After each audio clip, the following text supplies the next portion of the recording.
a new year, a new Congress, and there's an inauguration coming. And I was wondering, Jamal, does Congress even matter anymore? I love the idea of the people's house, and having worked there, and they're fighters and they're rabble rousers and they show up on the floor and they say feisty things, but it's just not what it used to be. And here's a data point to that we're not the only ones who feel that way. 76% of Americans, according to Pew Research, have an unfavorable view of Congress.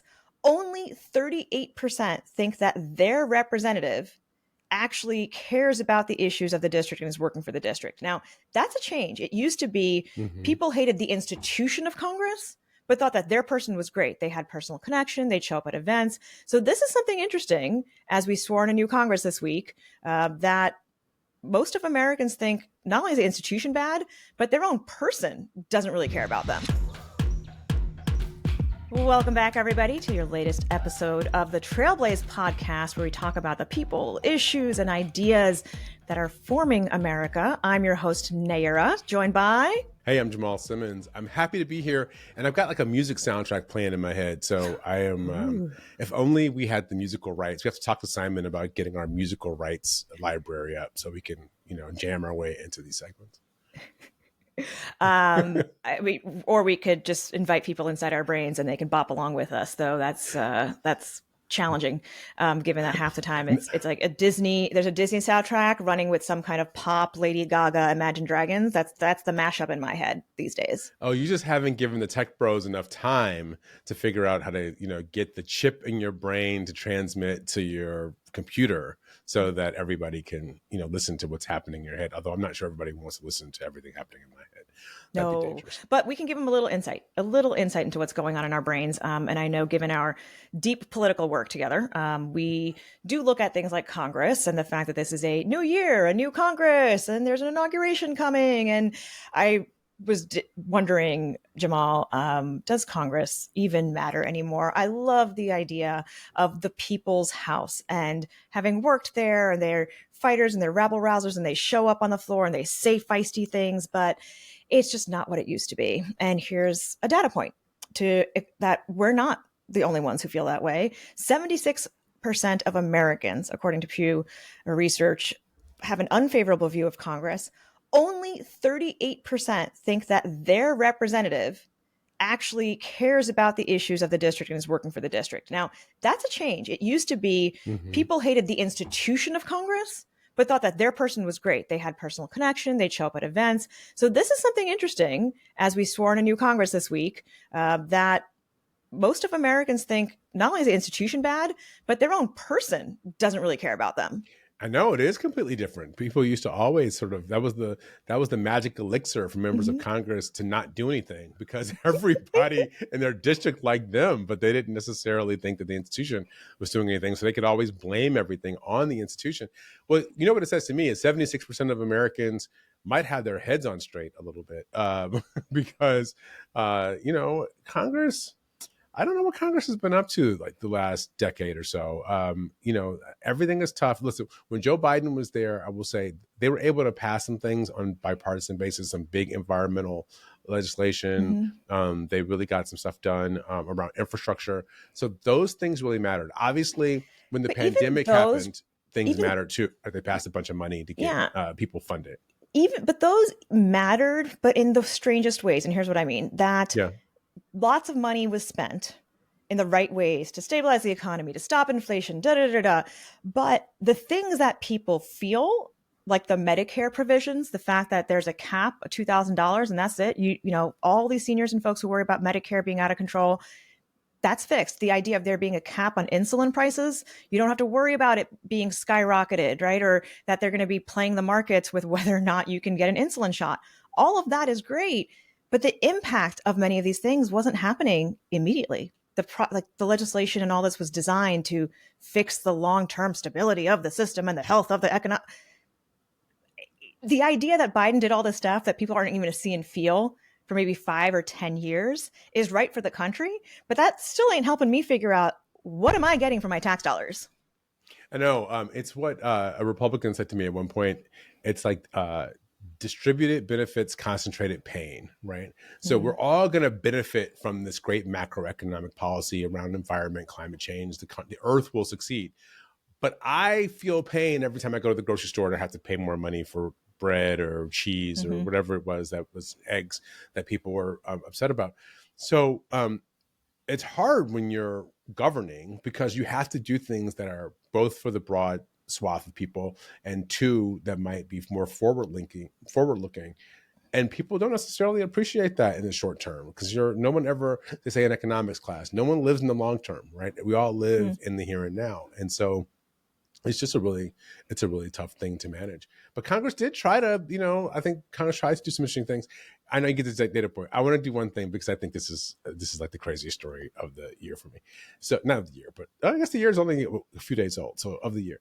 So did you see this Business Insider story about how rich musicians build the American taxpayers for luxury hotels, shopping sprees, and $1 million bonuses? And they focus on like Lil Wayne, how Lil Wayne sold master recordings from his label for more than $100 million. And then he got a $9 million grant from a little known pandemic relief program. And he used it for private jet flights, $460,000 on clothes and accessories, another $175,000 for related expenses for a music festival, and a bunch of money, $15,000 worth of flights and luxury hotel rooms from some ladies that he was spending time with. But here's the part about it that's the most amazing. Business Insider didn't figure this out because they had to do some big investigative story. They figured it out because in order to get the money, you had to propose a budget. And then after you got the money, you had to report what you spent the money on. And so he literally put in the report $15,000 in Yeah. travel expenses for these ladies. Again, So he's like, I'm being transparent. You gave me the totally. money. I'm going to tell you what I used it for. It's out in the open. That's the thing. So much of the COVID relief that went to hotel associations, to a variety of celebrities. The Trump administration had set it up as a first come, first serve. You've heard this term, needs based. It was not needs based. Get in line. If Yeah. you hit a threshold, no, it was first come, first serve. So banks were like, great, who do we know? Everybody, How right. can we get Everybody this who had a money out the relationship. door? Yep. If you didn't know a banker, if you Yep. didn't know how to do the paperwork and the corporate, all the grant systems and everything of that, or how to do all of this filing, all three of those things you had to know to be able to do it. Who The knows only that? banker I had a relationship White with. collar people Yeah. who have a professional staff of lawyers and bankers and all of that. Like, I remember my father as a business owner, small business owner. It's like, I don't know how to get this COVID relief money. Like, I called the banker that I know who did my business loan. And he's like, yeah, we're already oversold. I don't think I can get you in line. Like, Right. It was that's tough. what the reality And was that's why for they all had of to come that. back and do like a whole second tranche, and they had to pivot it so that it was for people who were below a certain cap, so that people could actually have time to get some of the money and be able to keep some of these small businesses open. But the thing about what happened with the big companies, and it's the thing about what happens with these big music executives and others who have taken the money, Mhm. is to get back to your central point when we started, people don't feel like Congress is doing things that are beneficial. So every time one of these things happens, it makes us have a little less faith that Mhm. whatever the government is doing is actually going to work for our benefit. And so you wonder why then 76% of people think that what they're up to is trash. Oh, well, it's the fundamental idea of what Congress exists for, was to have direct elected oversight over the spending of tax dollars, right? Only Right. Congress can decide if there's going to be a tax increase or not, and how that money gets apportioned. That's why the Appropriations Committee is the most powerful committee in Congress, and budget season is a huge deal, because it's like, well, who's going to get what and where? That is the fundamental purpose of that from the founding fathers and the idea. And so, yes, it is a shame that I can't necessarily tell you, beyond being in a One other school thing that district got with good public schools, which frankly isn't necessarily Congress, it's my state government that does that, right? right. That is the fundamental principle of it. But even in the last few years, anytime you hear about the budget, it's about there might be a federal government shutdown because they couldn't figure it out. They couldn't agree. They couldn't find something to move forward. So it's like even the money part, the basic money part isn't moving right. This last point of whether or not it matters to us, but why it matters politically, Trump's tax cuts are going to expire in 2025. So that's a this year thing, this big tax cut plan. So this whole idea of taxation, representation, and getting your worth for your federal tax dollar, that's going to come up again in this Congress. I don't know that I have confidence anything's going to change about it. No, it's not. What's going to happen is more rich people are going to get more money, and everybody else is going to get left holding the bag, and we're all going to have to pay this big tax debt at some point. And there's a whole lot of economics around this that are really funky. Like over the course of time, the more we borrow money, the higher it costs for us to borrow money, which means there's going to be less money to spend, which means we're going to have to borrow more money, right? It's just like it's like your credit card in a way. The more you borrow on your credit card and the less you pay on it, the higher your interest rate gets, which means you need more money to pay the interest on your credit card, which is a defeating cycle. And so if Trump wants to put $10 million of tax cuts, I'm sorry, $10 trillion of debt on us through his tax cuts, and that's going to be a huge problem, not just for me and you, but also for our kids going forward. And then they want to say, because they give tax cuts, they're going to say, oh, look, we're out of money. You know what? We got to go to the Social Security Trust Fund. We got to go to Medicare, Medicaid. We got to cut these programs in order to pay for the debt, because or else we're all going to run out of money. So we have got to stop it before it starts. I'm not sure if that's going to be possible. The other thing I do want to point out to folks when you hear this idea of, oh, if you don't tax corporations or, that minimal business taxes, they won't say corporations, they'll say business, but it means big business. It's not small businesses. Yeah. If you don't really tax businesses, then they'll be more productive and the money, all the trickle down, businesses are the economic engine. 2 points to remember when people hear that. One, the big corporations, anytime they've gotten a big tax break, have used it not to raise wages, right? Not to do anything else for within their company that would help the working people or the consumer. They've used it to do stock buybacks. They've used it to reorganize and restructure so that they then can make more money with the money they already have. Higher bonuses. Yep. 2, they benefit and use all of the public infrastructure in order to be able to make the goods and services to then give big bonuses and stock buybacks. They use the roads, right? They use all of the resources of, oh, let's attract some talent to us. And we're going to attract talent here by saying, look at these wonderful public schools around here, right? All of this, look at these lovely parks that you might want your kid to play at. It's all public infrastructure that they use and our resources, but they're the ones who pay zero. That's my biggest problem is that, and that needs to, you will hear members of Congress who say that, but are they really going to be able to do anything about it when it comes to a Trump administration and a Republican Congress and understanding that this is their thinking about how the economy should work. It should work to their benefit, not for anybody else. I did a bunch of work with a group called Patriotic Millionaires, and these were a bunch of millionaires who said that you ought to tax us. Anybody who makes more than $1 million a year ought to pay extra taxes. And they had a surcharge they wanted to do about that. They were trying to get it passed. Even when Democrats were in charge, they had a hard time getting it passed. But one of the things they point out is how corporations work and how they shift money around. I thought this was so interesting because how companies really work in their budget, that the bonuses and the salaries for the executives is kind of a constant. They've got to show enough profit in order to keep the markets happy. So that means everything else is a variable. How much they spend on labor, how much the taxes are, how much they're spending on investment, all that's a variable. Because what cannot change is the money that's being returned to the wealthiest people who are involved in the corporation, or else then you get downgraded and it creates a whole other set of problems for the company. So what you've got to do at some point is tax them, because they're never going to voluntarily change the math of those companies. And this is my favorite point. I think you'll enjoy this. So Starbucks, a lot of these companies figure out how to lower their tax burden with a bunch of different tricks.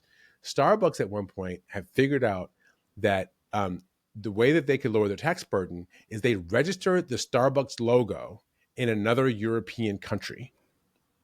And then they made all Starbucks have to lease the use of the logo from the company that actually owned the logo in this low tax European country. So they didn't actually have profit because they leased the logo almost at the amount that they were profitable. So in the US, they were shown as being not very profitable. And then in this other country that had low taxes on corporations, they really didn't have to pay a lot of tax on it, just enough. And so they never actually had to pay tax on the, they never actually had to pay tax on their profit. And It's that's just the amazing. idea, I is like, want to be right, a tax lawyer when I come back because you only there's a pay lot of money. taxes on profit. As a Right. corporation, as a individual, I pay taxes on income, period, Mm-hmm. full stop. Mm-hmm. That's the big difference, Yep. right? I am working and I'm paying off the top of it. And if you are not even a W-2 employee, right, where they take it out up front, I got to also plan to pay 30% Yep. as a freelancer, as an independent person. As a corporation, all you got to show, you show losses. If you can continue investors, even if you have losses, yeah, people are making the money they want to make. They're bringing home, they've got great take-home pay. That's not their issue. This is going to be, I think, fascinating for this Congress to see how much of that ends up coming forward, and if this idea of radical economic change is something that is possible. But the numbers aren't necessarily there for the Democrats to do something radically different. They're not in the majority, but they could throw wrenches in what Mike Johnson's plans are or what Trump's plans are. Like that's not a great place to be, which is all you're doing is kind of stopping the stupid. So if I was going to be my hopeful self, I would say Donald Trump got elected in part because a bunch of working class people wanted to shake the system up and they wanted to get more money, right? So if Donald Trump was actually being responsive to his political constituency, he would find ways to really help them out. Instead, what he's going to do is he's going to use a bunch of gimmicks to sort of make people, he's going to cape and ape whether or not he's actually doing things for people while he does things for the wealthiest people. So if you think about what the things that he wants to do in economic policy, put tariffs, which is basically a tax on people. So that's going to add inflationary pressure.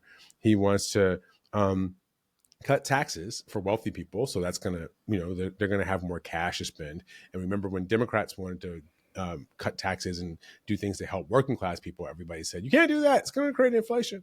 And then, he wants to go after immigration and lower the amount of immigration in the country, and not just people who are here without legal papers. Mm-hmm. If you listen to Stephen Miller, he wants to lower the total amount of immigration, particularly from what Donald Trump used to call shithole countries, which are Africa and Central America. And those are the places they want to stop people from being able to come in. I mean, Trump said himself, why can't we have more people from Europe? More people from Slovenia and Slovakia. Yeah, they ain't trying to leave their country. They got free healthcare. He wants more Melanias. I mean, that's fundamentally what he's saying. They got free healthcare. Have people from Melania They got free childcare. Like, why would they be looking to come here? Yeah. Right? The folks who want to come to the America are the ones who believe the American dream, or that idea we've been sold of you can raise yourself up by your bootstraps, you can work hard, and you got rewarded for it. That's right? That's the folks who are getting great government programs right now. They don't need that. They're not looking for a place to get rewarded for anything. The immigration thing, I'm glad you raised that too, as part of obviously one of the biggest things that's coming forward with this Congress. The immigration piece is really going to start dividing the MAGA party. We already saw some of it. And we've talked about it with the idea of who gets visas and who doesn't. But you need a labor force, right? Who's inspecting and pulling the chicken apart in a chicken plant for our oversized chicken breasts that we're getting in the market? Who is doing the farm labor to make sure that we can get fruits out of season here in the United States? Like, all these fun privileges that we have come because of migrant labor. A lot of it's not legal. Okay, legalize it.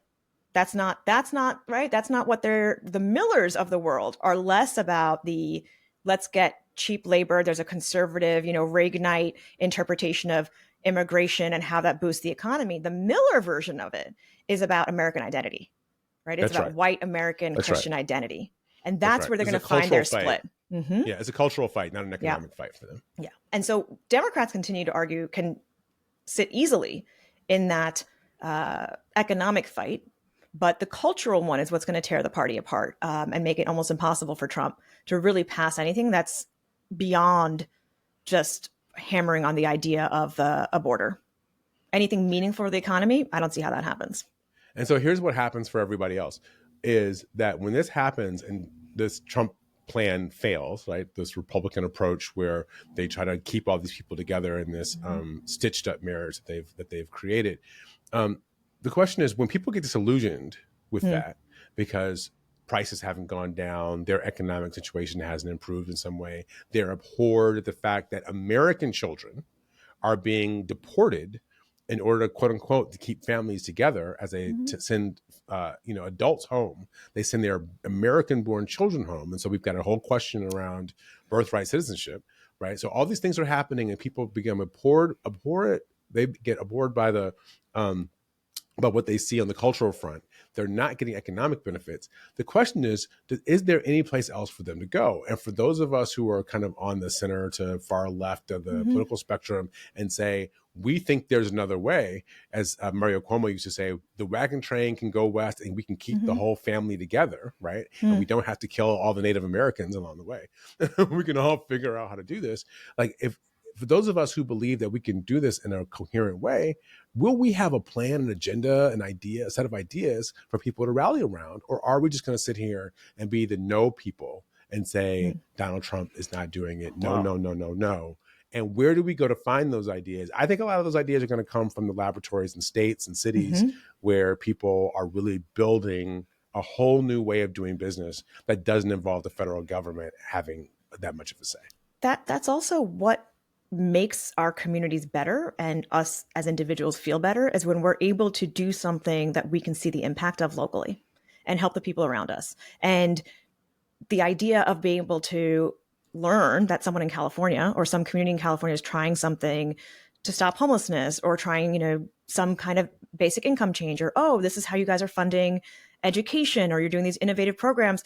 That's the value of being connected in this federation, is to get great ideas that ultimately can be used to help you where you live. And so I'm with you. I think that idea of finding and learning these stories of how people are essentially bypassing relying on federal government for anything other than, just keep the basic money flowing that comes to the states. It's all about this local connection, the state and local activism, but state and local policy progress. Yeah, and that's how you're going to build up a farm team, right? If you want to have leaders of the country, so many people come from these local efforts. They're the ones who really build up. And if I was on the left, what I would say is, if I was in the Democratic Party leadership, let's start recruiting some of these people, right? Like, so you start looking for the person who's the most respected person in the junior high school, right? Who's the parent that shows up that everybody listens to? Who's the teacher that everybody wants to take? Who's the person in the local coffee shop who organized an entire community to take care of families when the last devastating emergency happened? Like, find the people in the communities who are really doing good work. Let's run those people for office, not just run whatever lawyer can self-fund or whatever business person comes around who has enough money to put it together. Let's run people who really have an attachment, a connection to what's happening in these communities. Well, Jamal, I think that's where we should go with this, is we should go and find those people, and we should share those stories, because we're happy to gossip about what's going on in Congress and tell folks about the things that they don't know, that's how things really work. But the idea of finding those stories and finding those solutions and connecting them together, that's the work of the next few years. I think so. All right, let's go do it. Let's do it, Jamal. Let's find the trailblazers. Let's find the ones who are blazing the trails. All right, good to talk to you, Nayyera. Take care. Have a good week.